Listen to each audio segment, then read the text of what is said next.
Renungan firman Tuhan hari ini berjudul mitos. Ada seorang ibu sedang membujuk anaknya yang sering menyisakan nasi ketika makan dengan mengatakan, "Nak, kalau nasi kamu sisakan beberapa butir, nanti istrimu akan berwajah bopeng." Beberapa bulan kemudian, si anak melihat wajahnya di depan cermin dan melihat bahwa wajahnya banyak bopengnya. Lalu si anak dengan muka yang muram berkata kepada ibunya, "Ma, calon istriku pasti sering menyisakan nasi ketika makan." Bapak Ibu Saudara, hidup di Indonesia tidak akan asing dengan mitos semacam ini. Bahkan, ada banyak sekali mitos yang bisa kita dapati dari berbagai macam hal.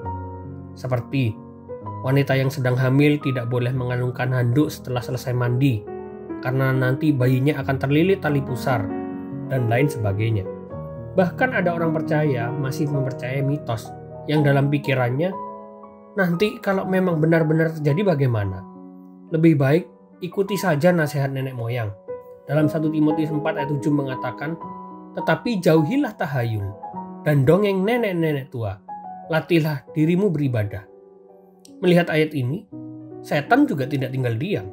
Dalam ayat ini dikatakan menjauhi tahayul dan mitos-mitos dikontraskan dengan melatih diri untuk beribadah.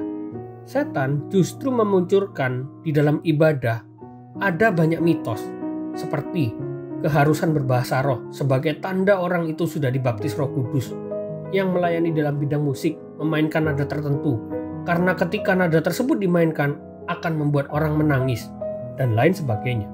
Cara setan membuat ayat-ayat Alkitab menjadi sebagian benar dan sebagian salah sudah dipraktekkan sejak zaman dulu, ketika Tuhan Yesus dicobai di padang gurun.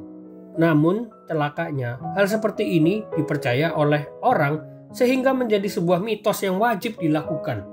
Segala sesuatu bisa terjadi ketika kita mempercayai hal itu terjadi. Ini adalah placebo effect. Placebo berasal dari dunia medis, yang adalah obat palsu yang tidak ada isinya, dan bentuknya dibuat mirip dengan obat asli untuk menyembuhkan pasien yang sebenarnya tidak sakit. Namun secara psikologis orang tersebut merasa sakit. Placebo juga digunakan iblis untuk menjadikan orang mempercayai tahayul dan mitos hingga gagal memahami firman Tuhan secara benar.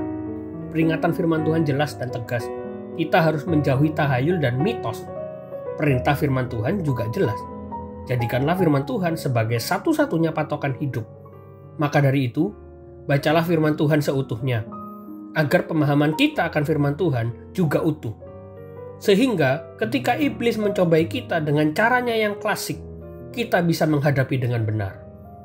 Amin. Tuhan Yesus memberkati.